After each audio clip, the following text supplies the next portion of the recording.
Hello students and welcome back. कैसे हैं आप सब? आइए आज हम एक नए टॉपिक को टच करने जा रहे हैं।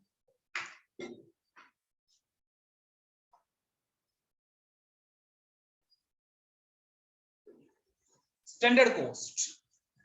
अपने कोस्ट अकाउंटिंग में, मैनेजमेंट अकाउंटिंग में इस टॉपिक के बारे में सुना होगा, पढ़ा होगा। आइए तो आज आपको मैं स्टैंडर्ड कोस्ट इसके बारे में बताता हूं।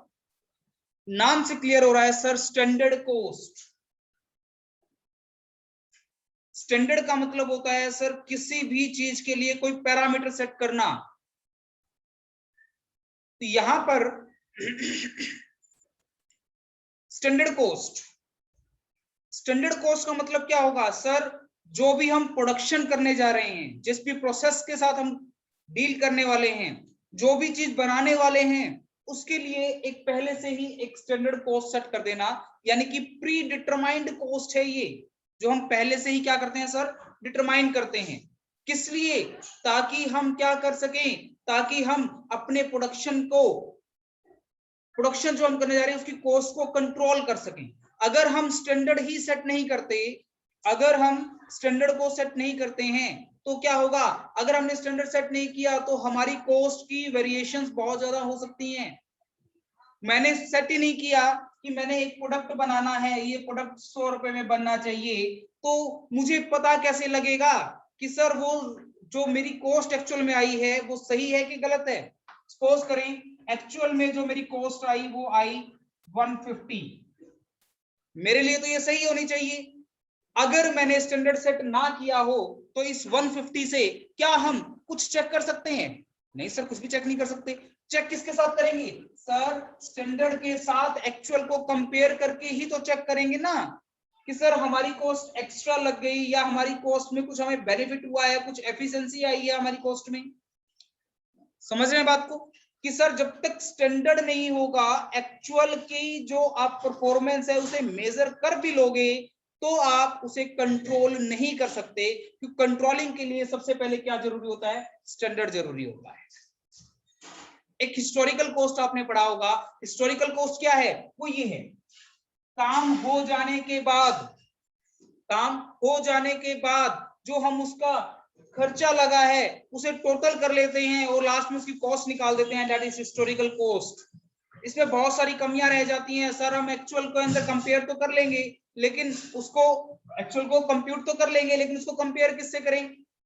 फ्यूचर में हमें कोई टेंडर प्राइस फिल करना है, फ्यूचर में हमें कुछ और उसे रीजनेबल प्राइस पे लेके आना है, या मैं कहूं कि आपने किसी को इसका रेट बताना है कि सर मैं इतने में आपको ये चीज दे दूंगा, कैसे बता पाओगे? ये तो एक्चुअल कॉस्ट तो बनने के बाद होगी।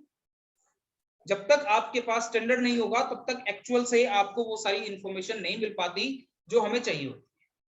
तो सबसे पहले आपको क्या सेट करना होता है? स्टैंडर्ड सेट करना होता है। तो स्टैंडर्ड कॉस्ट क्या होती है सर? स्टैंडर्ड कॉस्ट एक प्री डिटरमाइंड कॉस्ट है जो कि आपने डिसाइड की है प्रोडक्शन को स्टार्ट करने से पहले, किसी चीज को बनाने से पहले। फिर उसको आपने एक्चुअल के साथ कंपेयर किया और कंपेयर करके क्या निकाला? इसमें वेरिएंसेस फाइंड आउट किए। वेरिएंस समझते हैं कि दोनों में क्या क्या डिफरेंस है। दोनों में हो सकता है, देखो यहाँ 100 रुपए हमारी कॉस्ट होनी चाहिए थी, लगी कितनी सर? 150, 150, 50 रुपीज एक्स्ट्रा कॉस्ट लग गई, एक्स्ट्रा लग गई ना, नुकसान हो गया हमें 50 रुपए का। मैं ये कह सकता हूं अपने स्टैंडर्ड के अकॉर्डिंग, एक्चुअल में हुआ नहीं हुआ वो बात की बातें हैं, स्टैंडर्ड के अकॉर्डिंग 50 रुपए एक्स्ट्रा लगे, that is my variance, that is my variance. समझ रहे हो वेरिएंस क्या हो गया? ठीक है सर। अब वेरिएंस हमने फाइंड आउट कर लिया, 50 रुपीज एडवर्स आ गया, यानी कि मेरे 50 रुपए एक्स्ट्रा लग गए।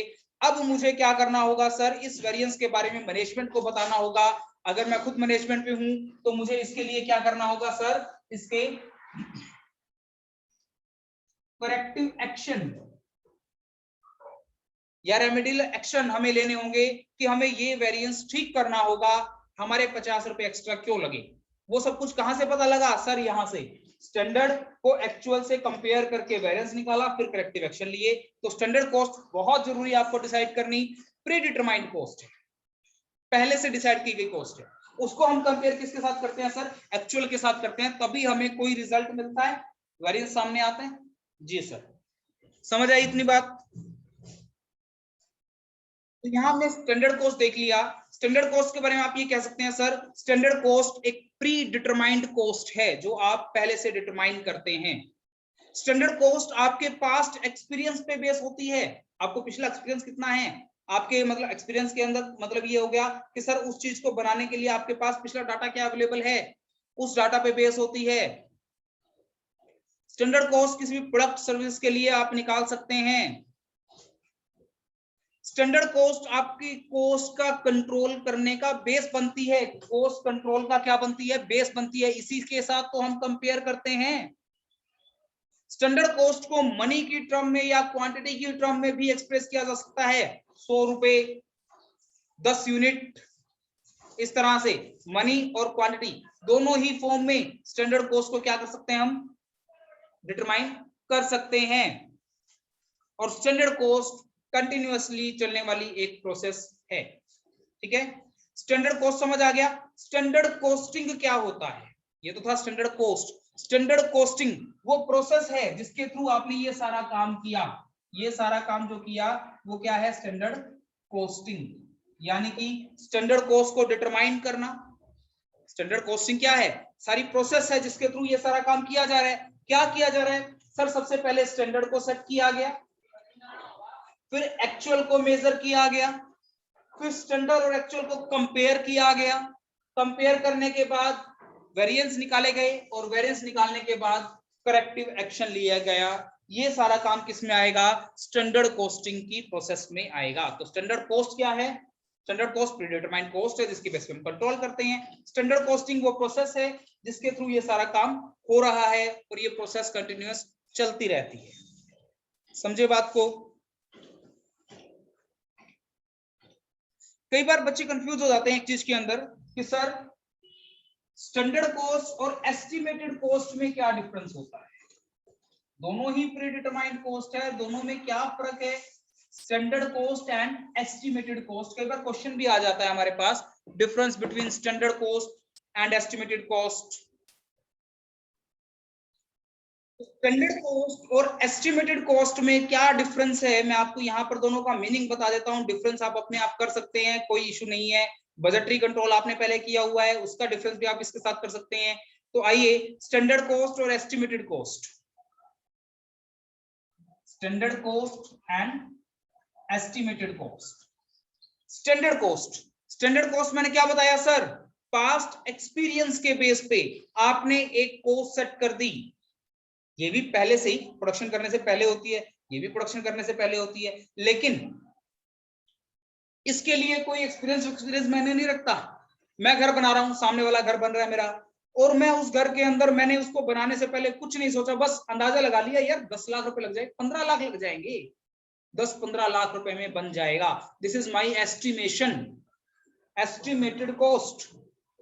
कोई डाटा नहीं उठाया कोई एक्सपीरियंस नहीं उठाया, बस अपनी तरफ से तुक्का मार दिया, सर 15 लाख रुपए में घर बन जाएगा। 20 लाख रुपए में, मुझे नहीं पता कितने में भी बनता है, अपनी तरफ से एक अंदाजा लगा लिया कि मैं इस घर को 15 लाख 20 लाख रुपए, मान लो एक फिगर ले लेते हैं, 20 लाख रुपीज में तैयार करवा लूंगा।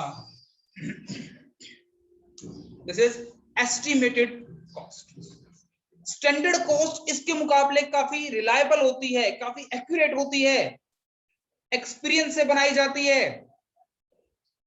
सर इसके लिए डाटा उठाना पड़ता है कि सर मैंने इतना घर बनाना है तो इसमें इतनी ईंट लगेगी, इतना सीमेंट लग जाएगा, इतना क्रेशर लग जाएगा, इतनी लेबर लग जाएगी, फिर इतने रुपए का इसका स्टेशनरी का सामान लगेगा, इतने रुपए का पत्थर लगेगा, इतने रुपए की लकड़ी का काम होगा, ऊपर की ग्रिल वगैरह लगेगी। उन सबको मिला करके एक डाटा इकट्ठा करके उनके एनालाइज करके फिर एक कॉस्ट निकाली जाती है, दैट इज स्टैंडर्ड कॉस्ट।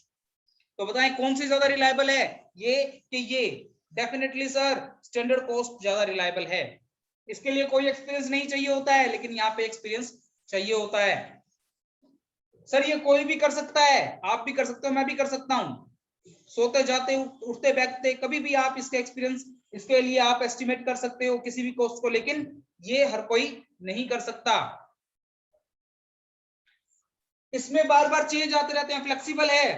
क्यों? क्योंकि मैंने आज सोचा 15 लाख में बन जाएगा, कल सोच लिया 20 लाख लग जाएंगे। लेकिन यहां पर ज्यादा चेंजेस नहीं आते, ये ज्यादा फ्लेक्सिबल नहीं है।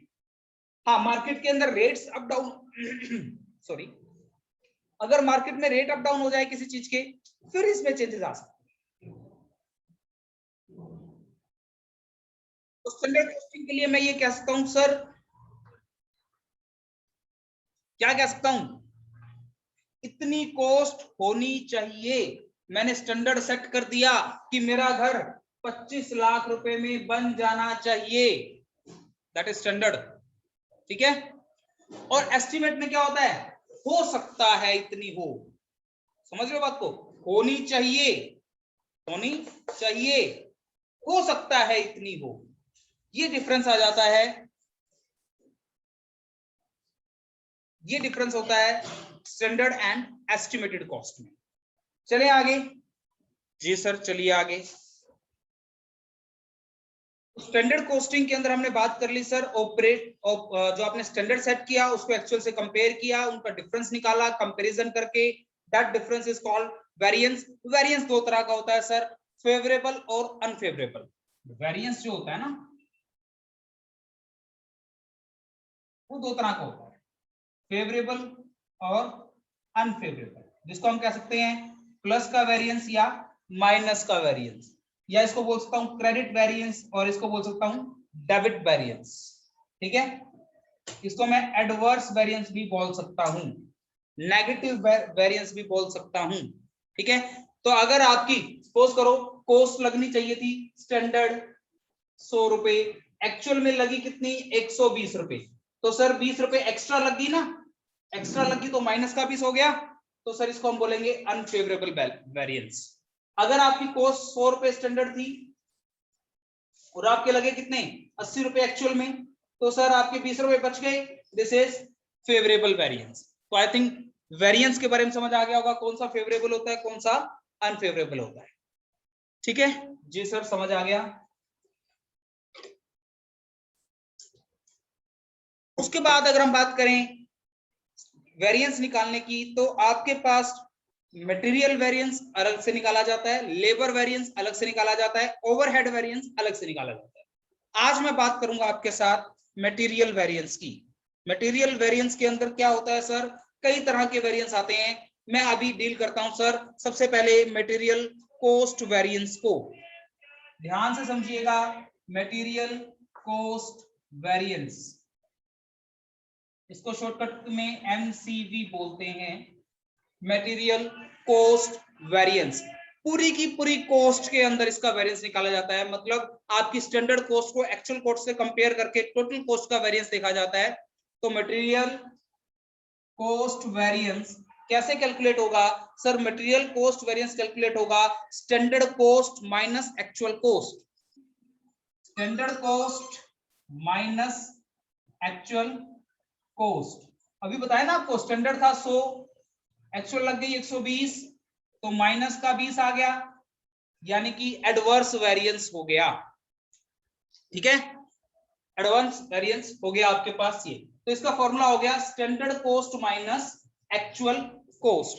अब स्टैंडर्ड कॉस्ट या एक्चुअल कॉस्ट कैसे निकलती है, बहुत आसान है सर। स्टैंडर्ड कॉस्ट निकालना है तो स्टैंडर्ड क्वांटिटी को स्टैंडर्ड प्राइस से मल्टीप्लाई कर दो, स्टैंडर्ड क्वांटिटी को स्टैंडर्ड प्राइस से मल्टीप्लाई कर दो, और एक्चुअल कॉस्ट निकालनी है तो एक्चुअल क्वांटिटी को एक्चुअल प्राइस से मल्टीप्लाई कर दीजिए। एस क्यू यानी स्टैंडर्ड क्वांटिटी, एसपी यानी standard price, A Q actual quantity, AP actual price. Standard quantity मैंने सोचा था कि 100 यूनिट लगेगी और स्टैंडर्ड प्राइस 10 रुपए का था, तो कॉस्ट कितनी आ गई 1000। एक्चुअल में लगा सर मान लो 100 यूनिट और रेट मिला मुझे 11 का, तो सर 1100, 100 रुपए एक्स्ट्रा लग गए, इसको हम बोलेंगे एडवर्स वेरिएंस। ठीक है, तो ये था standard cost minus actual cost करके आपने निकाल लिया मटेरियल कॉस्ट वेरिएंस। क्या निकाल लिया, मटेरियल कॉस्ट वेरिएंस। फॉर्मूला हो गया सर सिंपल सा, स्टैंडर्ड कॉस्ट निकालने के लिए standard quantity into standard price, और एक्चुअल कॉस्ट निकालने के लिए actual quantity into actual price.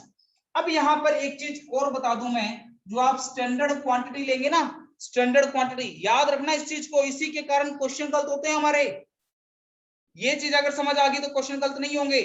कई बार आपको आउटपुट भी दिया होता है, स्टैंडर्ड क्वांटिटी इतनी, स्टैंडर्ड आउटपुट इतना, एक्चुअल क्वांटिटी और एक्चुअल आउटपुट इस तरह से आउटपुट भी दिया होता है। तब आपने क्या करना होता है, standard quantity for actual output, actual में जितना बना उसके लिए स्टैंडर्ड क्वांटिटी कितनी चाहिए थी, standard quantity for actual output, standard quantity for actual output, ये लेकर के चलनी होती है। और सर आप ये बता दो standard quantity for actual output निकलेगी कैसे? बहुत इजी है।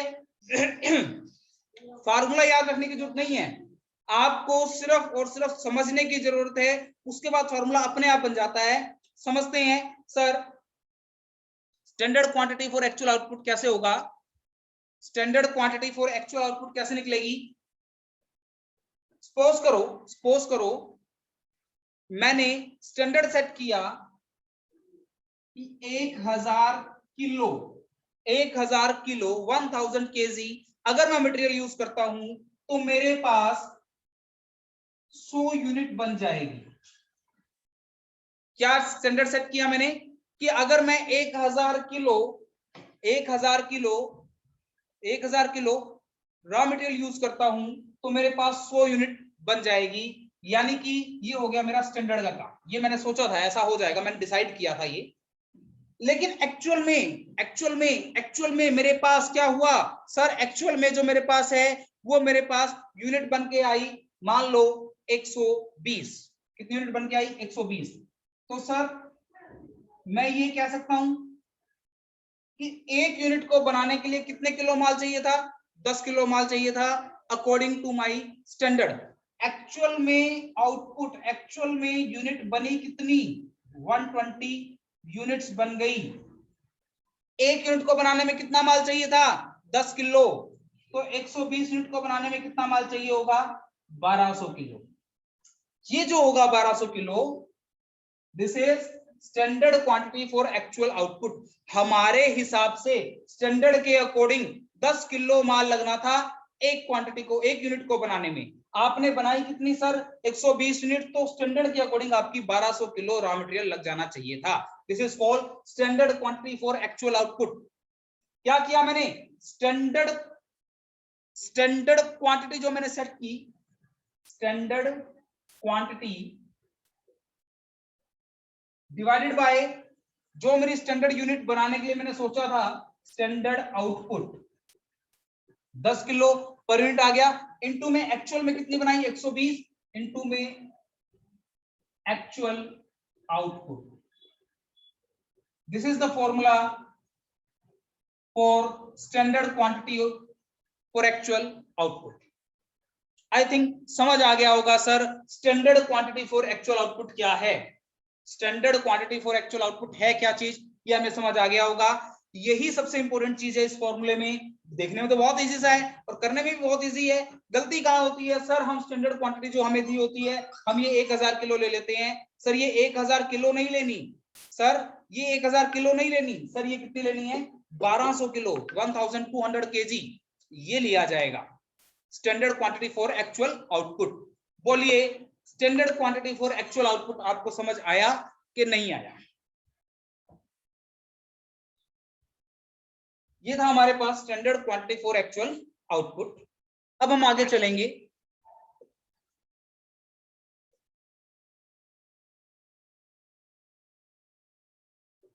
सेकंड हम बात करते हैं, ये था मटेरियल कॉस्ट वेरिएंस। अब हम निकालते हैं material price variance. Material price variance, material price variance. Price variance का मतलब ये हुआ कि सर प्राइस में डिफरेंस आने के कारण, देखो ध्यान से, जैसा नाम है वैसा काम है, ध्यान से सुनिएगा। प्राइस में डिफरेंस आ जाने के कारण आपकी कॉस्ट कम लगी कि ज्यादा लगी? प्राइस में डिफरेंस आ जाने के कारण आपकी कॉस्ट कम लगी या ज्यादा लगी, ये चेक करना है। तो सर मैंने सोचा था मुझे प्रोडक्ट मिलेगा कितने रुपए में? 2 रुपए में। मुझे मिला कितने में? 3 रुपए में। 1 रुपए की कॉस्ट एक्स्ट्रा लग गई सर, बिल्कुल 1 रुपए की कॉस्ट एक्स्ट्रा लग गई। और एक्चुअल में मेरे पास 1000 यूनिट लगी है, तो इसका मतलब 1000 गुना 1000 रुपया मेरा क्या लग गया सर, एक्स्ट्रा लग गया। 1000 रुपया क्या लग गया सर, एक्स्ट्रा लग गया। तो सर सिंपल सा तरीका हो गया निकालने का, क्या, जितना मैंने सोचा था माइनस जितना एक्चुअल में मिला, यानी कि standard price minus actual price into में एक्चुअल जितनी आपने क्वांटिटी यूज की, आपके पास क्या आ जाएगा, material price variance, material price variance आ जाएगा। फिर आते हैं थर्ड वेरिएंस पे, sir this is material usages variance. Material usages variance कह दो इसको, मटेरियल क्वांटिटी वेरिएंस कह दो इसको, मटेरियल यूजेस वेरिएंस कह दो, मटेरियल क्वांटिटी वेरिएंस कह दो, या मटेरियल वॉल्यूम वेरिएंस कह दो आप इसको, ठीक है।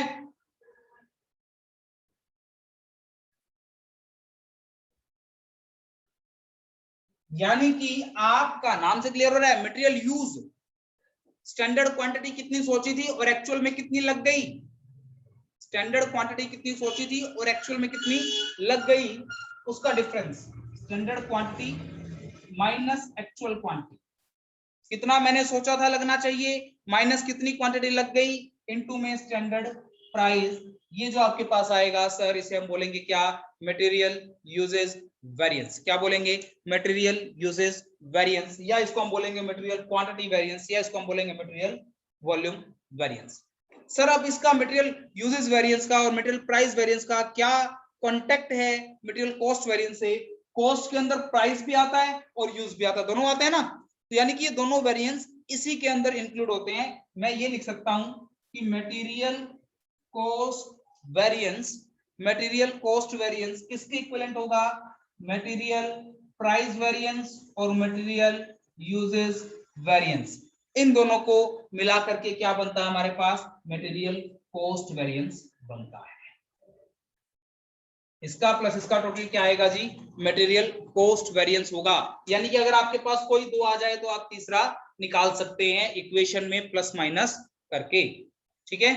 तो ये था हमारा आज का टॉपिक, इसके ऊपर सम मैं आपको कल करवाऊंगा, या एक सम करवा देता हूं ताकि चीजें सिमट भी हो जाए। देखिएगा एक समय बोलता है standard material required for the production is 5200 kg, standard material required 5200 kg at a price of ₹2 per kg। तो स्टैंडर्ड प्राइस कितना हो गया, standard quantity 5200, standard price 2, then question said actual quantity of the material used for the production is 5600 kg, actual में कितना use हुआ sir 5600 kg at a price, at a sum of ₹14,000 has been paid for the material, and a sum of ₹14,000 has been paid for the material।